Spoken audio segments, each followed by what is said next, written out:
Hi there, Janet Fritz here for Galaxy Girl Creations. Welcome to my channel. Welcome to another day of May I Scraplift You. Today I have the honor and pleasure of scraplifting my great friend Dana Calouette, and I love this layout that she did, so I thought I would just go ahead and lift it.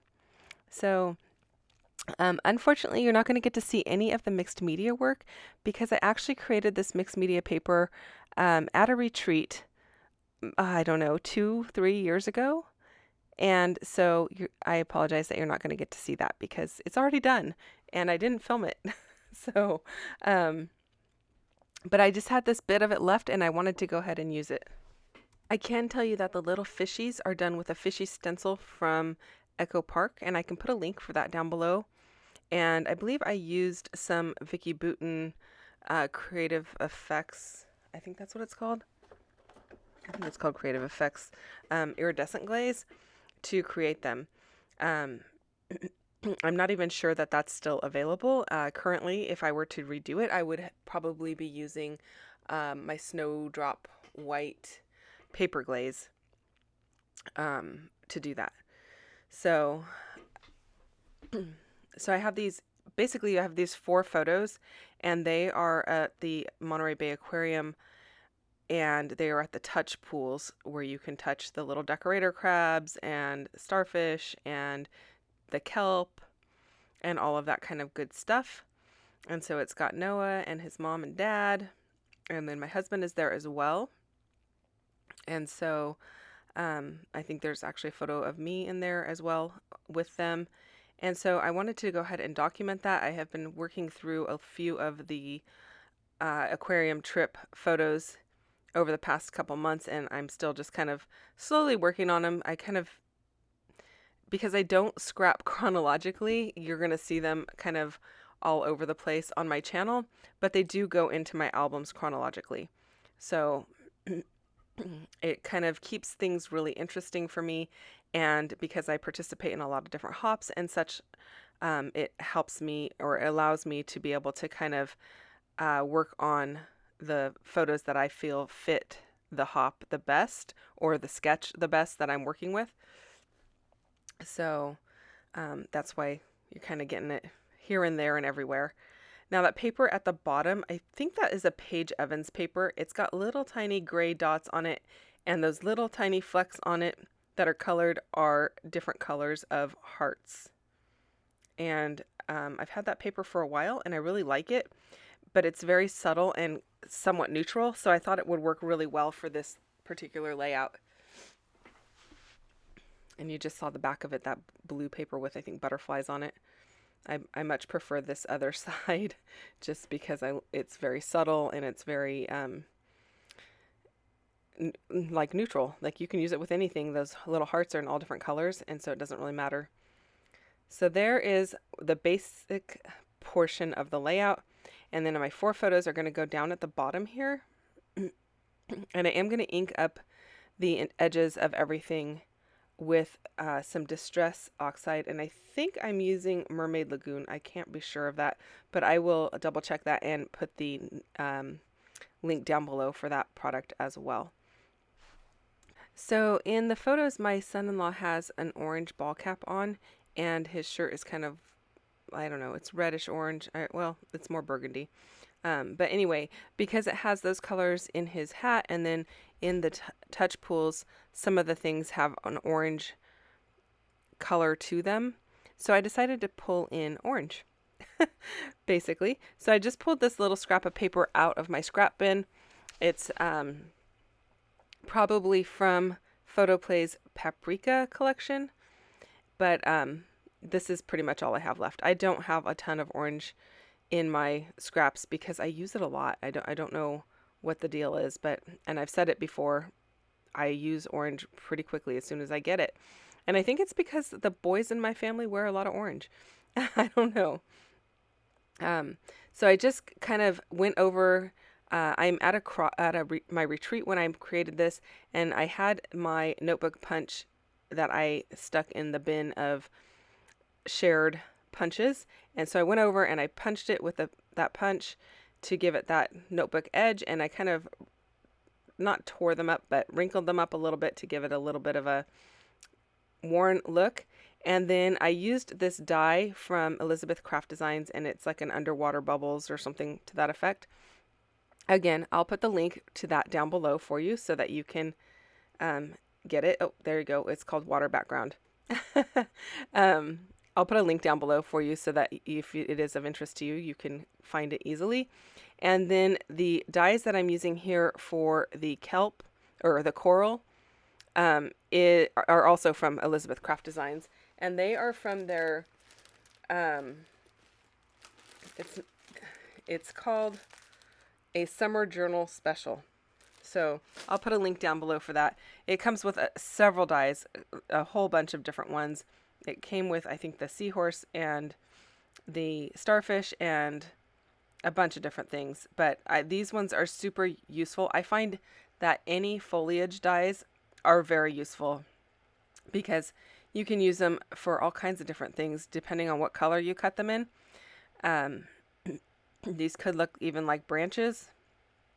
And yeah, I just find it, all of the foliage, whether they're leaves or grassy type of looks, they're very useful. And so those are something that I definitely would invest in.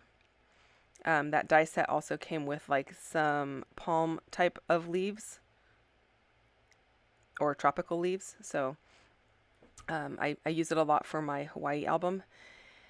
So I definitely think it was definitely worth the investment, and it wasn't super expensive. I find that the Elizabeth Craft Designs products are well priced for what you get.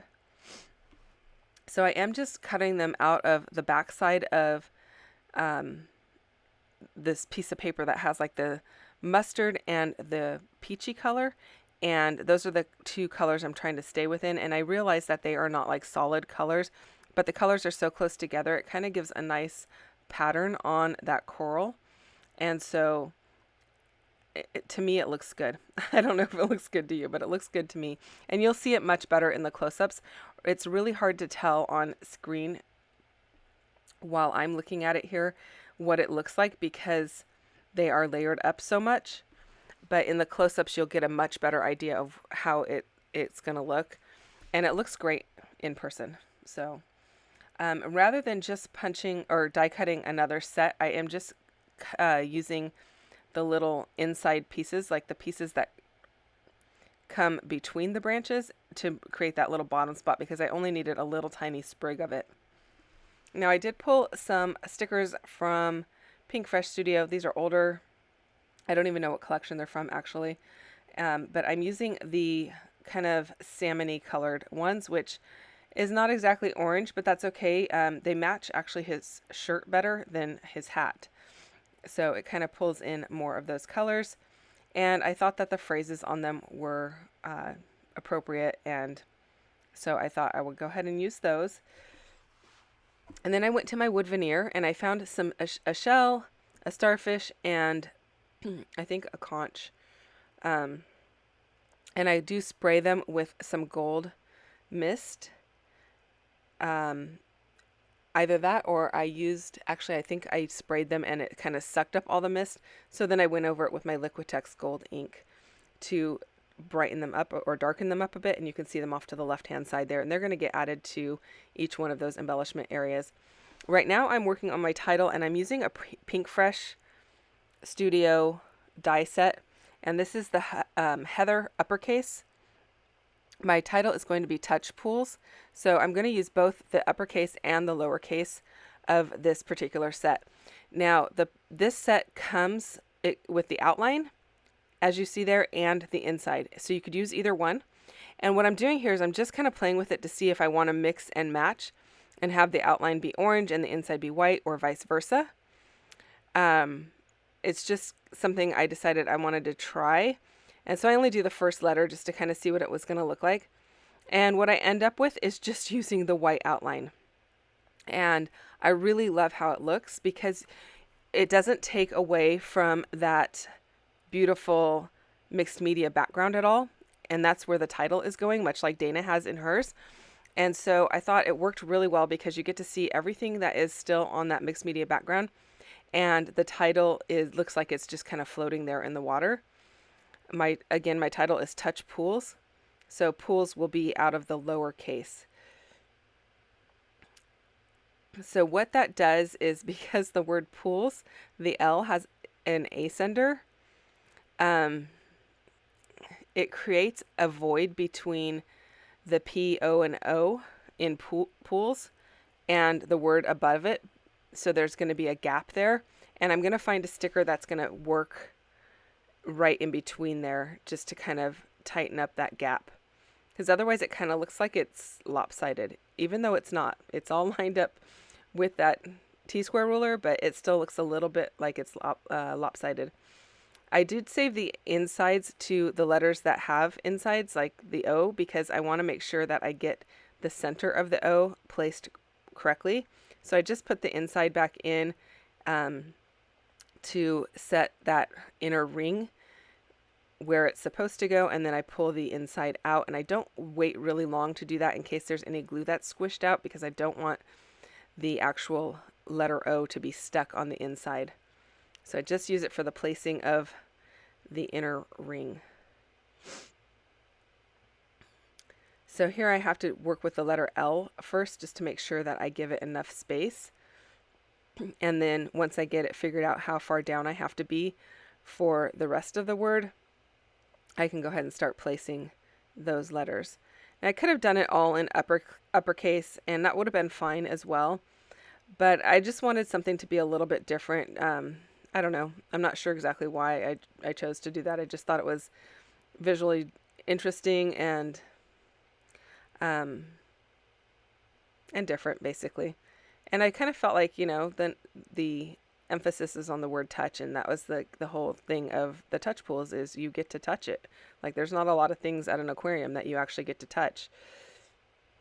So it's kind of exciting to be able to touch the touch pools. You can touch the bat rays, but only if they come over close enough to you, and it's not really a reliable situation, because usually there's a lot of people at the bat ray pool, and they don't usually come over very closely. At least not any of the times we've been there recently. So there is my title. It is just touch pools, and then I'm going to find this white sticker. It is also on that Pink Fresh Studio sticker sheet, and it says examine the details, and I thought that was perfect because you really get to be close up to examine everything in the touch pools. So I felt like it was a really good sticker to use, and it's just white and it's very simple. So you're going to see me put that on here in just a moment after I get this wood veneer glued down. I'm just gluing the wood veneer down with my Nuvo Deluxe adhesive. And if you watch my channel, you know that's my glue of choice.